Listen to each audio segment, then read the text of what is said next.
வணக்கம் உறவுகளே, எல்லாரும் எப்படி இருக்கீங்கப்பா? காலையில சாப்பிட்டாச்சா? இப்ப பாத்தீங்கன்னா வெனஸ்டே, நம்ம வீட்ல இன்னைக்கு லஞ்ச் தான். லஞ்ச் வீடியோ என்னன்னு பார்க்கலாம். கிளைமேட் பாத்தீங்கன்னா சென்னையில சூப்பரா இருக்குப்பா. காலையில இருந்து பாத்தீங்கன்னா ஜில்லுன்னு நல்லா இருக்கு. வெயிலும் இல்லாம மேகமூட்டத்துடன் ஆமா, வெயிலும் இல்லாம மழையும் இல்லாம அது நல்லா ஒரு காமா சூப்பரா ஜில்லுன்னு போகுது. இதுக்கு வந்து நம்ம ஒரு காரசாரமான சமையல் செஞ்சு சாப்பிட்டா சூப்பரா இருக்கும்னு சொல்லிட்டு வந்திருக்கேன். வாங்க என்ன சமையல் சொல்லி வீடியோக்குள்ள போய் பார்த்துடலாம். நம்ம வீட்ல ஸ்பெஷல் வந்து இன்னைக்கு நான்வெஜ் தான். என்ன செய்யலாம் சொல்லு சுஷ்மி, நீ சொல்ல போற. நேற்று வந்து நாங்க மாதம்பட்டி சார் இருக்கார், மாதம்பட்டி ரங்கராஜ் சார் இருக்கார்ல, அவரோட யூடியூப் சேனல்ல வந்து நாட்டுக்கோழி கெட்டி குழம்பு தானமா அந்த வீடியோ பார்த்தோம். அதோட செய்முறை மட்டும் நாங்க பார்த்து வச்சுட்டு நார்மல் கோழியில வந்து பாய்லர் கோழியில தான் இப்ப பண்ண போறோம். அது வந்து எப்படி செய்யலாம்னு பார்க்கலாம் வாங்க. அந்த குழம்பு நம்மளோட இன்கிரீடியன்ஸும் அது கூட சேர்த்து செஃப் சொன்ன மெத்தடையும் வச்சு இன்னைக்கு ஒரு கலவையா நாங்க உருவாக்க போறோம். அது எப்படி வருது, ஒரு ஃபன் குக்கிங், ஒரு ஹாப்பி குக்கிங்கா இருக்கும். வாங்க பார்க்கலாம். எல்லா குக்கிங்கும் சேர்ந்து பார்த்துடலாம். இப்போ வந்து பாத்திரம் வச்சிருக்கேன். இந்த பாத்திரம் வந்து காயிட்டப்பா, ஈரம் போட்டோம்.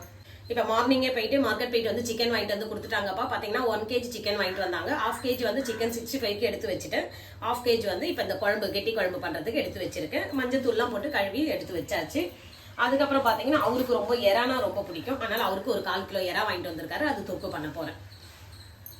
ஓகே, இப்போ கடாய் காஞ்சிடுச்சு. இந்த பாத்திரம் எண்ணெய் ஊற்றிக்கலாம். இப்போ ஃபர்ஸ்ட் பார்த்தீங்கன்னா மசாலாலாம் எடுத்து வச்சிருக்கேன். இதெல்லாம் வதக்கி அரைக்கணும். அது ஃபர்ஸ்ட் வதக்கிறதுக்கு தான் இப்போ ரெடி பண்ணிக்கலாம். எண்ணெய் சூடாயிடுச்சுப்பா. இந்த நேரத்துக்கு வந்து ஒரு முந்திரி போட்டுக்கலாம். ஒரு 10-15 முந்திரி போட்டுக்கலாம். போட்டு இந்த முந்திரியை வந்து நல்லா பொன்னிறமாக வறுத்து எடுத்து வச்சுக்கணும். தனியாக எடுத்து வச்சுக்கலாம்.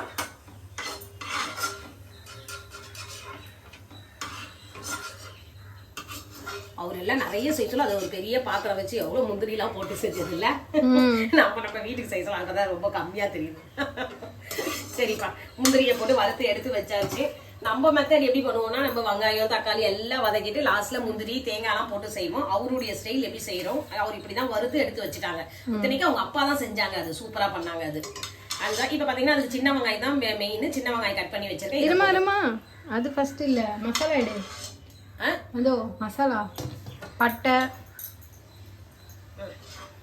இதான் போடணும். ஃபர்ஸ்ட் வெங்காயத்தை போட்டு தான் போடலாம். சரி விடு, போடு. நீ சுஷ்மி வந்து அவர் சொன்னது அப்படியே ஃபாலோ பண்றா, மாற மாட்டா போல இருக்கு. இங்க பாத்தீங்களா, பட்டை 2 எடுத்து வச்சிருக்கேன், ஏலக்காய் 2, காஞ்ச மிளகாய் 3 எடுத்து வச்சிருக்கேன், 1 ஸ்பூன் வந்து கொத்தமல்லி, 1/2 ஸ்பூன் வந்து சீரகம், 1/2 ஸ்பூன் வந்து மிளகு காரம் கொஞ்சம் எக்ஸ்ட்ரா இருக்குன்னு சொல்லிட்டு இதெல்லாம் எடுத்து வச்சிருக்கேன். இதை போட்டுக்கலாம். போட்டுட்டு அதுக்கப்புறமா போடு. ஒரு முந்திரி எடுக்காம விட்டோமா இருக்கா இந்த சைடு. சரி விடு, இருந்துட்டு போறோம். அது ஏன்னா நீ சொன்ன மாதிரி வறுத்து அரைக்க சொல்ல தனியா இருக்கு. அது கொஞ்சம் முறுமுறுப்பா இருக்கும்ல, அந்த டேஸ்ட் வேற லெவல்ல இருக்கும் போல இருக்கு. இதெல்லாம் ஒரு சின்ன டிப்ஸ் தான். இது ட்ரை பண்ணி பார்த்துட்டு அத நம்ம எப்படி இருக்குன்னு சொல்லலாம். நம்ம இது பாக்குறவே சூப்பரா இருக்கும். எப்படி இருக்குன்னு சொல்லலாமா? சூப்பராவே இருக்கும். கண்டிப்பா ட்ரை பண்ணுங்க. அவரு எவ்வளவு ஃபங்க்ஷனுக்கு சமைக்கிறாரு, பார்க்க சொல்லி எவ்வளவு நல்லா இருக்கு அவர் செய்யறதெல்லாம். ஒன்னொன்னும் இங்க பாருங்க, நல்லா போய் இந்த நேரத்துல வந்து இங்க பாருப்பா, இதுக்கு வந்து இஞ்சி வந்து கம்மியா தான் போடணும்னாங்க, பூண்டு தான் அதிகம் போடணும். ஏன்னா நாட்டுக்கோழினாலே பூண்டு, அதனால வந்து 1 கிராம் பூண்டுனா 50 கிராம் இஞ்சி அந்த மாதிரி போடணும்னாங்க. இது நம்ம கம்மியா இருக்கிறதுனால 1/2 கிலோ கறின்றதுனால ஒரு 15 பூண்டு போட்டுக்கிறேன். போடு எல்லாத்தையும் போடு. அப்படியே சின்ன வெங்காயத்தையும் போட்டுக்கிறேன். வெங்காயம் வந்து நல்லா பொன்னிறமா வறுபடணும்னு சொன்னாங்க. ஒரு விரல் சைஸ் அளவுக்கு இஞ்சி எடுத்துருக்கப்பா, சின்னதாக கட் பண்ணிட்டு இந்த இஞ்சி போட்டுக்கலாம்.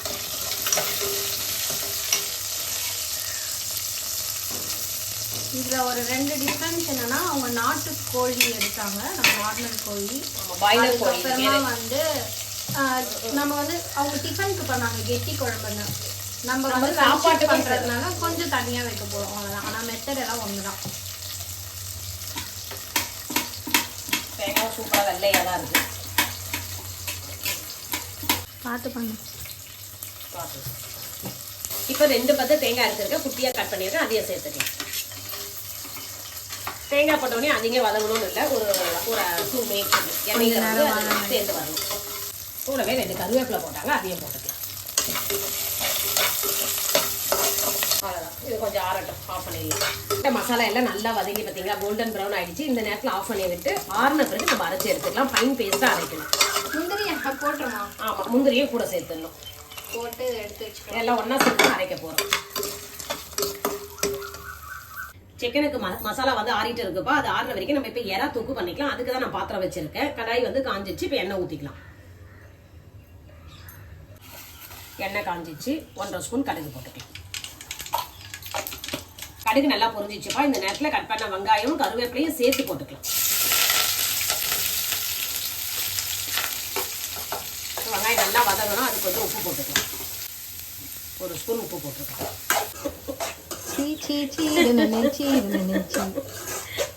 என்னதான் கிளைமேட் நல்லா இருந்தாலும் நின்று சமைக்கும் போது வேர்த்து கொட்டதான் செய்யும். ஏன்னா கடற்கடை செய்யறோம்ல, அதனால வருது. ஈஸியா எதுவுமே வதக்காம கொள்ளாம. உங்ககிட்ட ஒரு கொஸ்டின்மா, உன்னோட வீடியோ ஒரு நாளா 1 மில்லியன் வியூஸ் போய் 1 லேக் லைக் வந்தா என்ன பண்ணுவேன்? 1 மில்லியன் வியூஸ் 1 லேக் லைக்ஸா? எனக்கு ரொம்ப நாள் அந்த இது பட்டன் வாங்கணும்னு ரொம்ப ஆசைடி. அது எது 1 லேக் வந்தா தருவாங்க. அதான் இது சில்வர் பட்டன், கோல்டு பட்டன்லாம் சொல்றாங்களே. அப்போ 1 மில்லியன்னா என்ன பட்டன் வரும்? கோல்டு பட்டனா இல்ல டைமண்ட் பட்டன் வருமா? கோல்டு. 1 லேக் வாங்கினாதான் வந்து ஆசைதான், கனவுதான். தூக்கத்துல கனவா காண்ற அதெல்லாம் கிடைக்கும்னு. எங்க மக்கள் வந்து தூக்கி விட்டாதானே நடக்கும். எல்லாருமே லைக் வந்து கம்மியா தான்ப்பா பண்றீங்க. வியூஸ் வேணா நிறைய போகுது. பாக்குறவங்க அத்தனை பேருமே நீங்க லைக் போட்டீங்கன்னு வச்சுங்களேன், என்னுடைய கனவு வந்து சீக்கிரம் நினைவாயிடும். எனக்கு ஆனா ரொம்ப ஆசை. லைக் மட்டும் போடுங்க. அதே மாதிரி இது சொல்லுமா, லைக் பண்றீங்கன்னா அப்போ வந்து ஹைப்னு இருக்கும். ஸோ அம்மா சேனல், அம்மா சேனல் பிடிச்சி உங்களுக்கு சப்போர்ட் பண்ணணும்னு நினைச்சீங்கன்னா நீங்க அந்த ஹைப் கொடுங்க.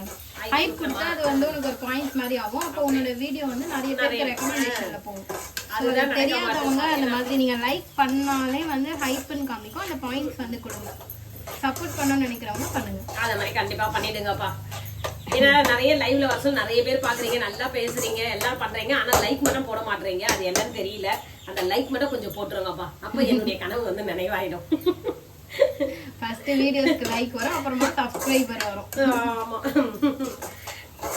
இல்ல இந்த சப்ஸ்கிரைபர் நிறைய பாதி பேர் போட்டா லைக் வரணும் தானே. நிறைய உறவுகள் சேரணும். ஆமா, உறவுகள் நிறைய வரணும். இன்னும் நிறைய உறவுகள். ஒரு சமயம் ஏதோ தூக்கம் கூட வராதுப்பா. யோசனை பண்ணிட்டே இருப்பேன், என்ன மிஸ்டேக் பண்றேன் நானு, எதுக்கு இப்படி ஆகுது அப்படின்னுட்டு. ஆமா, எதுக்கு நம்ம வீடியோ லைக் பண்ணனா என்ன பண்ணணும் அப்படின்னுட்டு அதெல்லாம் கூட யோசிச்சுட்டு இருப்பேன். அது சுஷ்மி சொல்ற ஒரே காரணம், நீ ஒழுங்கா பேசினாதானே உனக்கு வரும், நீ தான் பேசவே மாட்டேன்றாங்க. அப்படியா? உங்களுக்கு எப்படி தோணுது? கொஞ்சம் எனக்கு வந்து வேகமா பேசினாலே டங்க் வந்து அப்படியே ரோல் ஆகும். அது எப்பவுமே அது சின்னதுல இருந்தே இருக்குப்பா. அது ஒன்றும் பண்ண முடியாது. பேச்சு வந்து மாத்தி சொல்லிடுவேன். அப்படி இல்லைன்னா வேற மாதிரி வரும். இந்த காமெடிக்கு சொல்லுவாங்க பாத்தீங்களா, இசுன்னு சொன்னா புஷ்ன்னு போகணும்னு. வதங்கிடுச்சா? இது இன்னும் கொஞ்சம் வதங்கட்டும். வதங்க டைம் கொடுக்குறோமே, அப்பதான் நல்லா ஒரு டேஸ்ட் இருக்கும். நேற்று பார்த்தல டிவில அவர் என்ன சொன்னாரு, வதங்கணும், வெங்காயம் நல்லா வதங்கினாதான் எல்லாருடைய சமையலுக்கு வந்து டேஸ்ட் அதிகமா இருக்கும். பிரியாணி ஆமா நல்லா வதக்கிதான் பண்ணுவோம். வெங்காயமே தெரியாது. கலரும் நல்லா வரும். நேச்சுரலாவே நம்மளோட டிஷ் கலர் வரும். அது எதுக்கு அப்படி வதங்கறதுன்னா, நம்ம போட்ட எண்ணெய் வந்து பிரிஞ்சு வருமா. அது வதங்க வதங்க தான் அந்த எண்ணெய் பிரிஞ்சு வருமா. எனக்கே அந்த பல்லு வலியில வார்த்தை வரலமா, இசு புச்சுன்னு தான் வருது. இப்ப தெரியுதா சுஷ்மி என்ன திட்டினது? எனக்கு பல்லு வலி. உனக்கு என்ன? உனக்கு எனக்கு சேனல் இருக்கு, நீ சமையல் வீடியோஸ் பண்ணா நீ தான் நல்லா பேசணும். நல்லா தானே பேசணும். அதுக்கு என்னால எப்படி, நான் எப்பவுமே இப்படிதான்ப்பா ரியலாவே நான் இருக்கேன்னா என்னால என்ன பண்ண முடியாது. சின்னதுல இருந்து இப்ப நான் ஓரளவுக்கு பேசுறேன். அதுக்கு முன்னால சின்னதுல எனக்கு வாய் வந்து பாத்தீங்கன்னா அவங்க வந்து இதெல்லாம் நல்லா பேசுவாங்க. வாய்ஸ் ஓவர், மினி விலாக்லாம் வாய்ஸ் ஓவர். அந்த 1 நிமிஷத்துல பேச சொல்றா பாருங்க, அப்படி கடகடகடன்னு பேச சொல்ல அப்படியே மாறி மாறி வரும். அவ்வளவு நம்ம எடிட் பண்ணி கஷ்டப்படலாம். சுஷ்மிக்கு ரொம்ப கஷ்டம் தான். வந்து பாக்குறவங்க சப்போர்ட் பண்ணுங்க. கண்டிப்பா சப்போர்ட் பண்ணுங்கப்பா. நீங்க சப்போர்ட் பண்ணாதான் நம்ம வீடியோ போடுறதுக்கு ஒரு இது இருக்கு, அர்த்தம் இருக்கும். அதுக்கப்புறம் இன்னும் நான் மேல மேல என்ன போடலாம்னு சொல்லிட்டு சஜஷன் சொல்லுங்க. ஆமா, எந்த வீடியோ பிடிச்சிருக்குன்னு உங்களுக்கு சொல்லுங்க பாத்துட்டு. இப்போ நம்ம போட்ட வெங்காயம் நல்லா வதங்கிச்சுப்பா. இந்த நேரத்தில் இஞ்சி பூண்டு பார்த்தீங்கன்னா இப்படி சீவி வச்சிருக்கேன். இது ஒரு டேஸ்ட்டு. இதை சீவலில் வச்சு பார்த்தீங்கன்னா 3 பல்லு பூண்டு, நல்லா பெரிய பல் பூண்டு, 1 இன்ச் அளவுக்கு வந்து இஞ்சி, அதை போட்டு இந்த மாதிரி சீவி வச்சிருக்கேன். இதை போட்டுக்கலாம். இது வந்து எறா தொக்குக்கு பண்ணிட்டு இருக்கேன். இந்த முட்டை வேக வச்சிருக்கேன். அது வெந்த பிறகு நம்ம இப்போ கறியை தாளிச்சிக்கலாம். அதுவும் ஆறிடுச்சு மசாலா, அரைச்சிட்டு அதை செஞ்சுக்கலாம். இப்போ குட்டி தக்காளி வந்து 2 தக்காளி கட் பண்ணி வச்சிருக்கேன். இதுவும் சேர்த்துக்கலாம். இப்போ தக்காளியும் நல்லா வதங்கணும். வெங்காயம் தக்காளி நம்ம போட்ட இஞ்சி பூண்டு பேஸ்ட் எல்லாம் நல்லா வதங்கி எண்ணெய் திரிஞ்சு வரணும். இப்போ இது கொஞ்சம் உப்பு போட்டுக்கலாம். தக்காளி நல்லா வதங்கணும் கொஞ்சம், ஏன்னா ஃபஸ்ட்டே போட்டுக்கும் பார்த்து போட்டுக்கலாம். வதங்கட்டும். நம்ம போட்ட வெங்காயம் தக்காளி இஞ்சி பூண்டு பேஸ்ட் நல்லா வதங்கி எண்ணெய் திரிஞ்சு வந்துருச்சு. இந்த நேரத்தில் வந்து பார்த்திங்கன்னா மஞ்சத்தூள் போட்டுக்கலாம். ஒரு 1/2 ஸ்பூன் மஞ்சத்தூள், குழம்பு மிளகாத்தூள் வந்து ஒரு 1/2 ஸ்பூன் போட்டு. இப்போ கூடவே எறாவையும் போட்டு வதக்கலாம்.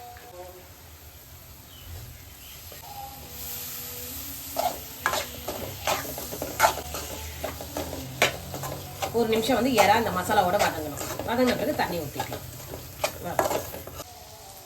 மசாலா நல்லா அரைச்சுப்பா. இப்போ ஜாரில் சேர்த்துக்கலாம். இப்போ இந்த எறாக்கு தேவையான தண்ணி ஊற்றிக்கலாம் வேகிறதுக்கு. ஒரு 1/2 டம்ளர் போதும் தண்ணி. இப்போ உப்பு காரம் பார்த்துட்டு உப்பு வேணும்னா உப்பு சேர்த்துக்கோங்க, காரம் வேணாலும் காரம் சேர்த்துக்கோங்க. நல்லா சுருண்டு வரணும். அப்படியே சிம்லேயே வச்சாலே சுருண்டு வந்துடும். எறா வந்து ஒரு 10 நிமிஷம் தான் அது டைமே. அப்பதான் சாஃப்டா நல்லா இருக்கும். சரிங்களா? சிக்கனுக்கு நம்ம வதக்கி அரைச்சோம் இல்லைங்களா, அந்த மசாலா நல்லா அரைச்சி எடுத்துட்டு வந்துட்டு ஃபைன் பேஸ்டா எப்படி இருக்கு பாருங்க. அரைக்க சொல்லி நம்மளுக்கு அந்த மசாலா நல்ல ஒரு கலர் கொடுக்கும். கிரீமி டேஸ்ட் வரும், வாசனையும் வரும். அது அப்படியே எப்படி கிரீமா இருக்கு பாருங்க, அந்த மாதிரி தான் வரும். இப்போ எண்ணெய் அந்த பாத்திரத்திலே வச்சு எண்ணெய் ஊற்றி வச்சிருக்கேன். எண்ணெய் காயிட்டும். காஞ்ச உடனே பார்த்தீங்கன்னா ஒரு கொஞ்சமா ஒரு 1/4 ஸ்பூனுக்கு சோம்பு, இந்த காஞ்ச மிளகாவே விதை எடுத்துருக்கேன். இந்த விதெல்லாம் வரல, இப்படி எடுத்துடணும். விதையெல்லாம் எடுத்துட்டு தாளிக்கிறதுக்கு மட்டும் அதை போட்டுக்கணும். கருவேப்பிலை இதெல்லாம் தாளிச்சிக்கலாம். கூடவே எங்க வீட்டு ஸ்டைல என்ன பண்ணுவாங்கன்னா, எங்க அம்மா வந்து கொஞ்சம் கடுகு போடுவாங்க. அந்த கடுகு நான் போட போறேன். இப்போ காஞ்சிடுச்சா? காஞ்சிடும். ஐல வச்சா காஞ்சிடும். காய்து இப்பதான் புரியுது. கடுகு நல்லா பொரிஞ்சிடுச்சு. பார்த்தீங்கன்னா நம்ம காஞ்ச மிளகாய் கிள்ளி வச்சிருக்கலாம். அதுவும் கருவேப்பிலையும் போட்டுக்கலாம். வெங்காயத்தையும் போட்டுக்கலாம். சின்ன வெங்காயம் வதங்கணும் நல்லா. வதங்கணும். தக்காளி வந்து பார்த்தீங்கன்னா ஒரு பெரிய தக்காளி கட் பண்ணி வச்சிருக்கேன். அதை போட்டுக்கலாம். எல்லாம் வதங்கிறது கொஞ்சம் உப்பு போட்டுக்கலாம்.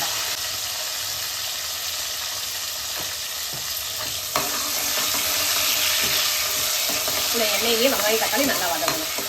எறா கிரேவி பார்த்தீங்களா எண்ணெய் பிரிஞ்சு வருது. கொஞ்சம் தொக்கு இருக்கு. இந்த நேரத்தில் என்ன பண்ணணும், அதை பார்த்தீங்களா முழுசாவே ஒரு பச்சை மிளகாய் எடுத்து வச்சிருக்கேன். அதை போட்டுக்கலாம். கூடவே வந்து கொத்தமல்லி காம்பு கட் பண்ணி வச்சுன்னா அதையும் போட்டுக்கலாம். இப்போ இது ஒரு 5 நிமிஷம் அப்படியே இருக்கணும்.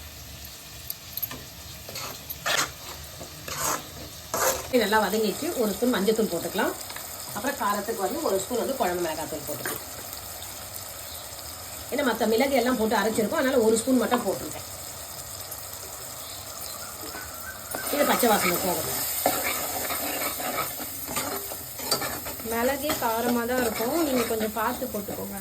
அது 1/2 ஸ்பூன். இது நம்மளுக்கு காரம் அதிகம் இருக்காது, அதனால நான் போட்டிருக்கேன். நீங்கள் வந்து இன்னும் 1/4 ஸ்பூன் கூட போட்டுக்கலாம். வச்ச மசாலாவை போட்டுக்கலாம். டேஸ்ட்.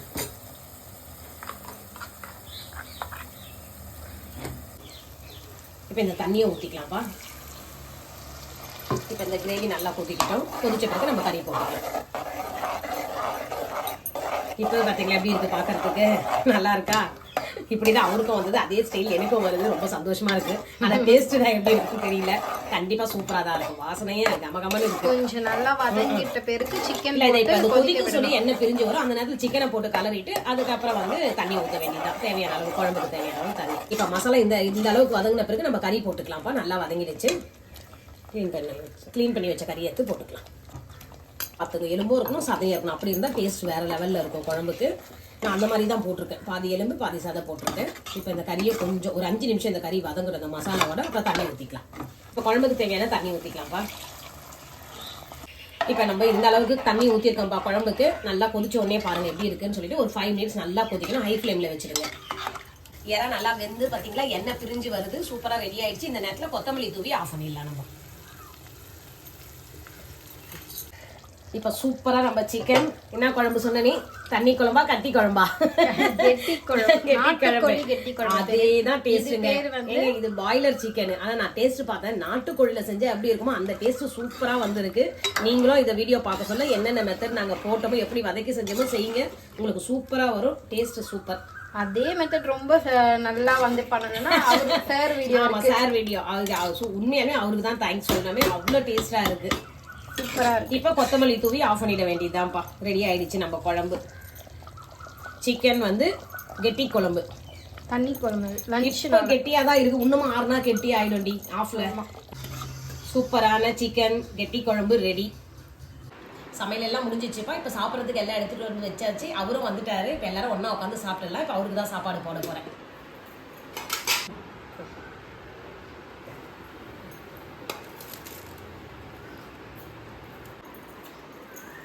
சிக்கன் குழம்பு எப்படி இருக்கு?